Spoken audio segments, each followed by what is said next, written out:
Salut à tous, c'est Motard Geek pour IRFPV. Dans cette vidéo, je vais vous présenter la station de réception quasiment 100% Furious FPV de Tony FPV que vous avez déjà pu apercevoir dans notre vidéo comparative du TrueDX versus RapidFire.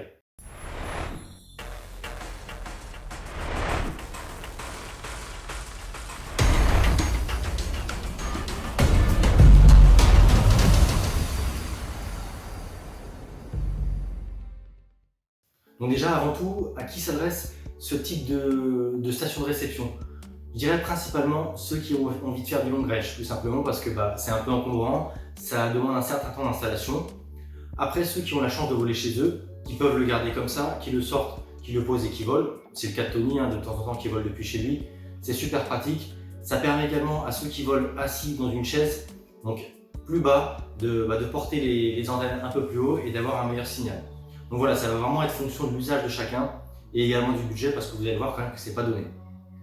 Donc la station, elle repose sur un petit trépied que je vais vous présenter une fois que j'aurai enlevé tous les accessoires avant de vous les présenter également en détail chacun leur tour. Donc là, la station de réception, tout en haut, on retrouve le docking, on regardera plus en détail par la suite, mais ce qui est intéressant à voir, c'est que voilà, vous voyez, hop, il est aimanté, il n'y a aucun souci, tout tient ensemble, donc c'est pratique, ça se pose tout simplement sur la batterie Smart Case qui est également aimantée. Donc pour ceux qui ne voudraient pas utiliser ce support aimanté, on peut directement mettre le docking avec le pas de vis prévu pour les trépieds.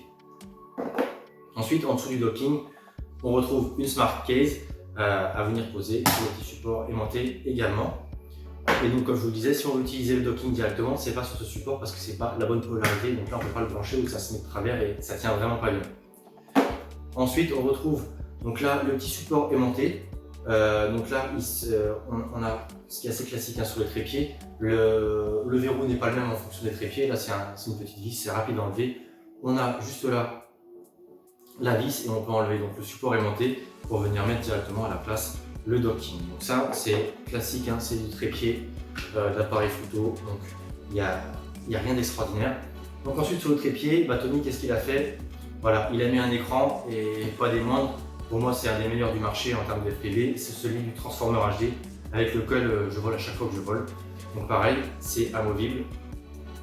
Donc là, il suffit d'appuyer sur les deux petits... C'est le support de type GoPro qu'il a mis dessus, donc là-dessus, rien de particulier.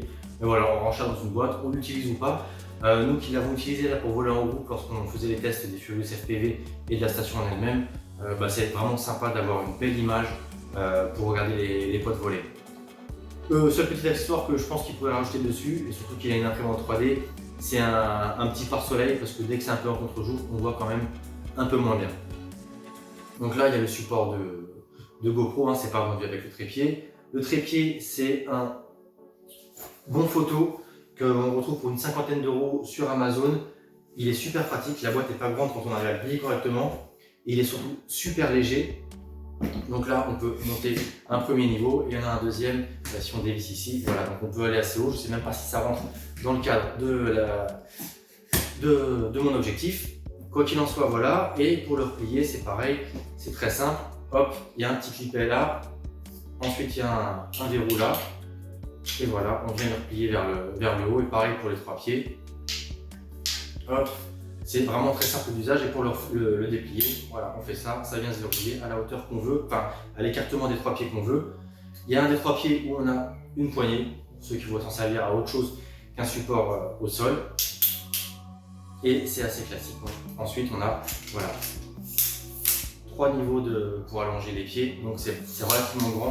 J'ai pas la hauteur totale en tête, mais vous le retrouverez sur la fiche produit du trépied en lui-même. Donc voilà, le trépied, il est léger, il est pratique, il a l'air assez robuste. Je pense que j'ai pas grand chose de plus à ajouter, c'est classique. On a un petit niveau, un témoin à bulle ici.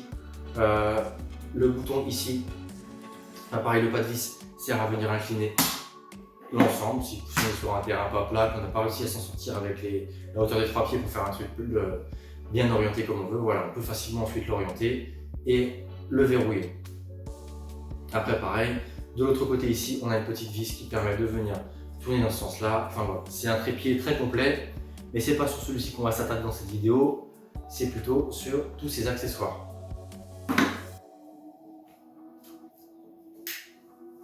Donc on va commencer par le docking toute option avec un kit d'antenne Old Radio Transmission ORT, très efficace, même si j'ai trouvé que de allier une directionnelle avec une Omni sur le Rapid Fire, lorsqu'on sort du champ de cette directionnelle, ben on a tout de suite beaucoup plus de glitch. Bon, après voilà, il me semble que quand même ces récepteurs vidéo qui fusionnent les deux images ont tendance à mieux fonctionner avec deux antennes omnidirectionnelles. Donc dessus c'est un Rapid Fire, on va pas s'attarder dessus, Jérémy vous l'a déjà présenté dans une ou plusieurs vidéos de mémoire. Le docking, donc c'est ce petit boîtier dans lequel on peut brancher un module externe de type entre guillemets Fat Shark, mais qui fonctionne également sur les Shine et d'autres modèles de lunettes. Donc là il a mis un Rapid Fire, il aurait pu mettre un Full Furious, mais il a mis un Rapid Fire qui fonctionne très bien d'ailleurs, comme vous avez pu le voir, hein, il est peut-être un poil au-dessus du trou DX, mais de pas grand chose. Donc c'est un docking toute option. Sur le dessus, on a le module externe qui permet de venir brancher un écran en HDMI. Ça sort du 1080p en 60 Hz. Donc c'est plutôt pas mal sur le papier. J'ai pas eu l'occasion de le tester, je sais pas si le scaling est bon. En tout cas, ça peut faire une belle image. Ensuite, on a juste en dessous un petit module DVR avec un slot pour carte SD, très facile d'accès. Par défaut, il est paramétrable en enregistrement automatique. Donc c'est pour ça que lors du test, on n'a loupé aucun enregistrement parce que celle-ci, sauf si la carte est full, dès qu'il est allumé, il enregistre. Donc c'est assez pratique. On a deux sorties vidéo analogiques et une entrée avec un connecteur DC de même diamètre que le Fat Shark. Il accepte de 2 à 4S. Sur le dessus, donc on a les prises pour brancher HDMI et DVR. Tout ça, c'est des petits connecteurs, il n'y a rien à souder. De l'autre côté, on a un external port au format RJ11. Je ne sais pas à quoi il sert, j'ai parcouru la doc, j'ai pas vu d'infos dessus. Juste à côté, un bouton on/off. En dessous, comme je vous le montrais tout à l'heure, c'est le petit bouton pour le petit pad vis pour le trépied. À l'arrière, on a un petit joystick, donc 4 directions et un bouton poussoir qui permet de naviguer dans l'OSD intégré et d'effectuer les réglages du récepteur et du docking. On a également une barre de LED. Donc la première barre de LED indique le signal de l'antenne du haut et la seconde barre du LED, donc celle du bas, indique le signal de l'antenne du bas. Donc c'est pratique lorsqu'on regarde la station de l'extérieur. Il embarque également un module Bluetooth, donc on peut le configurer depuis une application sur smartphone, que ce soit iOS ou Android. On peut régler différentes options comme les alarmes du buzzer, parce qu'on peut avoir une alarme sur la tension de la lipo par exemple, le signal je crois. Voilà, il y a tout un tas de choses qui sont paramétrables. Là c'est une présentation assez sommaire, j'ai pas eu trop le temps de rentrer dans les détails. Je vous indique les fonctionnalités, les caractéristiques. Et si vous avez des questions, vous n'hésitez pas à les poser dans les commentaires et je les relayerai à Tony FPV s'il ne les voit pas en live. Donc alimentation de 2 à 6S. Voilà, le petit boîtier, il est vendu comme ça, c'est une centaine d'euros. Donc c'est pas donné, mais voilà, ça peut être pratique, notamment pour ceux qui volent, comme je vous le disais, assis ou la tête beaucoup en bas et que ça ne dérange pas entre guillemets, s'encombrer d'une station de réception externe. Les antennes, j'ai plus les prix en tête, c'est pas fourni avec, ni le récepteur non plus n'est pas fourni avec. Il faut quand même associer du bon matos à ce genre de station, mettre quelque chose de bas de gamme. On y gagnera peut-être un peu pour l'orientation des antennes. Enfin voilà, c'est mieux quand même d'avoir un setup cohérent en termes de gamme. Donc voilà, c'en est tout pour le docking qui est livré entre autres avec ce long câble. Pour la sortie analogique, j'ai plus les distances en tête. En tout cas, ça permet de mettre haut, de voler assis à côté ou assez loin à pied. C'est relativement pratique. Tony en a deux, je ne crois pas que ce soit fourni avec deux dans le pack, mais c'est pratique d'en avoir deux parce que voilà, comme je vous le disais, il y a deux sorties AV, donc ça permet à deux personnes de voler avec des lunettes, pendant qu'une troisième et plus regarde l'écran. Voilà, c'est super pratique. Je vous mettrai les détails du packaging et du kit et je vous mettrai un rappel des prix dans l'article. De toute façon, c'est comme d'habitude, les articles sont complémentaires des vidéos. Il n'y a pas toutes les infos dans la vidéo et pas toutes les infos dans l'article. Donc dans l'idéal, si le sujet vous intéresse, consultez les deux comme d'habitude.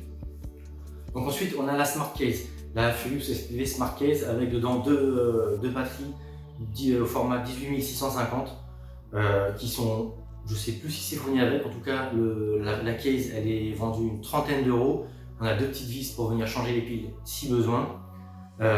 C'est au format batterie Fat Shark standard, donc ça, il y a les petites encoches pour les straps des lunettes, mais ça peut être utilisé pour alimenter n'importe quoi qui a ce type de connecteur, notamment le docking. Ce qui est pratique pour les lunettes, c'est qu'une fois qu'on a branché le connecteur, on ne l'enlève plus. Ça évite d'aller abîmer le connecteur en le débranchant, rebranchant tout simplement pour éteindre les lunettes. Ça pilote également cette sortie-là, donc l'alimentation du ventilo sur les Fat Shark. Donc quand on éteint la case, ça éteint à la fois les lunettes et la ventilation. Donc ça, c'est relativement pratique.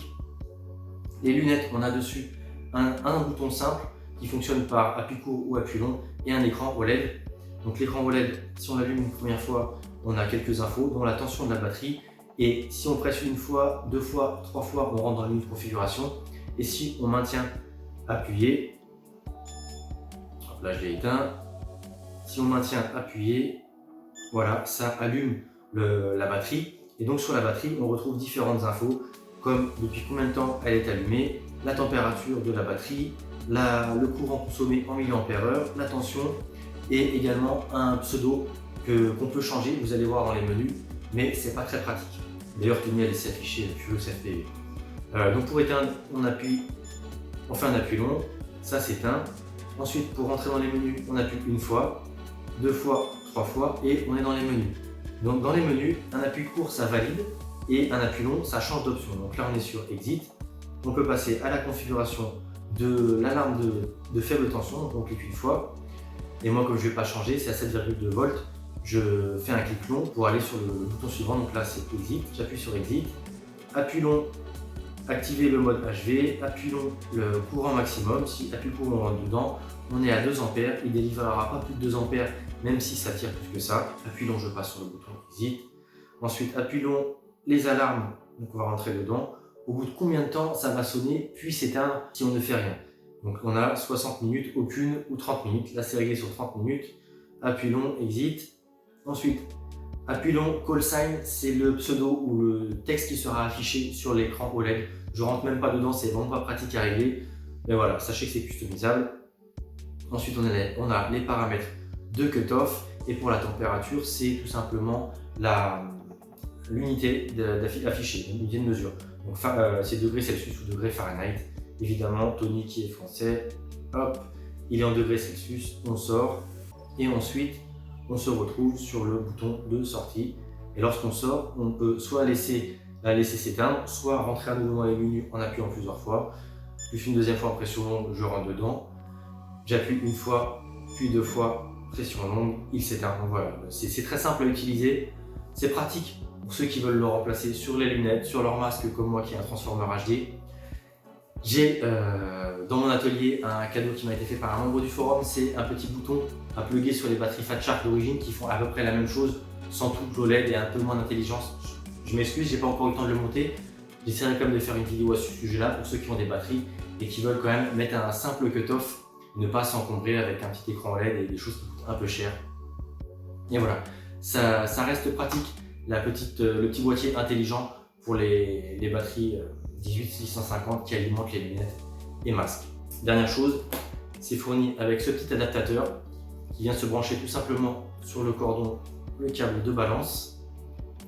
Et on le branche sur un chargeur comme une lipo et on le charge comme une lipo 2S. Donc ça, c'est très pratique aussi. Pas besoin de sortir les piles et de les charger dans un chargeur externe pour batterie libre. Voilà, donc ça c'est le petit accessoire pour une trentaine d'euros. Si je ne me trompe pas, encore une fois, tous les prix seront indiqués dans l'article. Et donc pour terminer avec la présentation de ce petit kit Furious FPV, on a le Smart Cable qui est vendu dans cette petite boîte. Donc le Smart Cable, ça fait un moment que je voulais vous le présenter parce que il y a Ketchou et Aerosoap qui volent avec moi régulièrement qui l'utilisent. Alors Aerosoap c'est déjà le deuxième qui l'utilise. C'est pas non plus une brute et un bourrin avec son matos duquel il prend soin habituellement. Mais voilà, il en a déjà cassé deux. Ketchou, aucun. Et je crois que Tony FPV a plutôt une bonne expérience avec. Donc le Smart Cable, c'est une alternative à cette Smart Case ou un complément pour alimenter des lunettes, un masque ou toute autre chose qui accepte donc ce type de connectique là avec un diamètre de la même taille que les Fat Shark, puisque dedans, à l'autre bout, on a un connecteur mâle XT60. Donc on peut venir brancher une lipo dessus de 2 à 6S qu'on vient mettre a priori le plus simple c'est dans sa poche puisqu'on a un câble assez long. Vous voyez, ça va à peu près de la tête jusqu'à sa poche. Donc ça permet d'alimenter les lunettes avec des grosses batteries, des batteries de n'importe quelle tension comprise entre 2 de mémoire au minimum, je ne sais pas si c'est 2 ou 3, et 6S au maximum. Donc on n'est pas limité à ce type de batterie là. Et ça ressort, quoi qu'il en soit, du 8 volts en sortie. Et on a également le câble. Donc là c'est pas un câble de balance, on a juste une masse et le câble d'alim pour venir brancher sur le ventilateur des lunettes Fat Shark. Même chose que sur la Smart Case, ça pilote à la fois cette sortie-là, cette prise-là et celle-ci. Donc si on éteint l'alimentation avec l'extrémité, on éteint également le ventilateur des lunettes, donc il n'y a pas besoin de le débrancher, rebrancher. Donc pour l'utiliser, il faut une lipo, donc 6S maximum. Voilà, pour le petit test en vidéo, j'ai une lipo 4S. C'est protégé contre l'inversion de polarité. Même chose d'ailleurs sur la Furux FPV. Donc ça, c'est des protections qui peuvent éviter de tout cramer en cas de petite erreur. Donc là, vous voyez que j'ai branché le cordon, la batterie avec un XT60. Le câble ne s'allume pas. On retrouve le bouton d'allumage et d'extinction et qui sert à rentrer dans les menus à l'extrémité du câble, aux deux extrémités du câble. Donc ça c'est pratique, pas besoin forcément de le sortir de la poche si on a l'habitude d'utiliser là au niveau des lunettes. Voilà, on y a accès là. Donc tout bêtement, si je l'allume d'ici, ça fonctionne comme la Smart Case. Là on a le menu qui nous indique l'attention de la lipo. Si on rentre 3 fois, on appuie 3 fois, on rentre dans les menus. On navigue exactement de la même manière que la Smart Case. Donc si on fait un appui long, on passe d'une option à l'autre. Là on règle la tension basse, le courant maximum, l'intensité, les paramètres d'alarme, le call sign, donc c'est le pseudo qui est affiché sur l'écran. Voilà, donc là je suis rentré dedans sans le vouloir. On a Furux FPV. Pour changer les lettres, c'est pas pratique, donc je vais sortir directement. D'ailleurs là je passe d'une lettre à l'autre. On peut laisser appuyer pour aller plus vite jusqu'à exit, donc ça c'est bon à savoir aussi. Et ensuite voilà, je sors. Donc le call sign, ça peut aussi éviter aux potes de perdre et mélanger leur matériel. Si on met son pseudo dessus, ça permet de le retrouver. Ça ne va pas éviter le vol parce que n'importe qui veut le taxer, il va aller changer le call sign et il dira que c'est le sien. Donc ensuite, on règle pareil l'unité de mesure de la température et on peut sortir tout bêtement. Donc là, si on fait un appui long, on allume. On retrouve donc les informations classiques qui sont les mêmes qu'on avait sur la Smart Case, à savoir la tension de la lipo, le courant consommé, depuis combien de temps le Smart Cable est allumé, la température, la capacité de la batterie également. Donc là on a 40% batterie en stockage. Ah oui, non, on a le courant consommé et la conso instantanée. Donc voilà, c'est des petits accessoires assez pratiques. Franchement, c'est pas donné, c'est une trentaine d'euros également pour le câble. Mais on a de l'intelligence de l'écran OLED, quelque chose de bien pensé puisqu'on a le bouton à chaque extrémité. Ça pilote le ventilo et l'alimentation des lunettes. On peut mettre une grosse batterie, une plus petite si on veut le tenir dans la poche sans trop s'encombrer. Voilà, c'est des accessoires qui sont, je trouve, vraiment très pratiques, très bien pensés, comme souvent le matos chez Furux FPV. C'est pas forcément donné, mais c'est toujours sympa à utiliser quand on peut se le permettre. Donc voilà, ce ne sont pas des tutos, des présentations détaillées, c'est une présentation sommaire d'un ensemble que je trouve quand même relativement cohérent et super efficace. Donc si vous avez des questions, encore une fois, n'hésitez pas à les poser dans les commentaires de la vidéo. J'essaierai d'y répondre si j'en suis capable, sinon je verrai avec Tony ou on relaiera sur la communauté, le forum, le groupe Facebook. Encore une fois, n'hésitez pas à nous joindre sur un maximum de médias, évidemment le média que vous préférez, mais on est actif sur tous les médias et on ne poste pas forcément tout partout. Donc si vous voulez rien louper, n'hésitez pas comme d'habitude à vous abonner à la chaîne, à nous suivre sur Facebook, Instagram, Twitter, le forum, tout ce que vous pouvez. Sur ce, je remercie encore une fois Tony FPV, n'hésitez pas à vous abonner à sa chaîne, régulièrement des vols long range, des super paysages en Bretagne, quand il se promène sur la route, pareil, des vols, il partage ça sur sa chaîne, sur sa page Facebook. Je vous mets tout ça dans la description de la vidéo, n'hésitez pas à y jeter un œil. Et sur ce, je vous dis à bientôt sur la chaîne. C'était Motard Geek pour We Are FPV.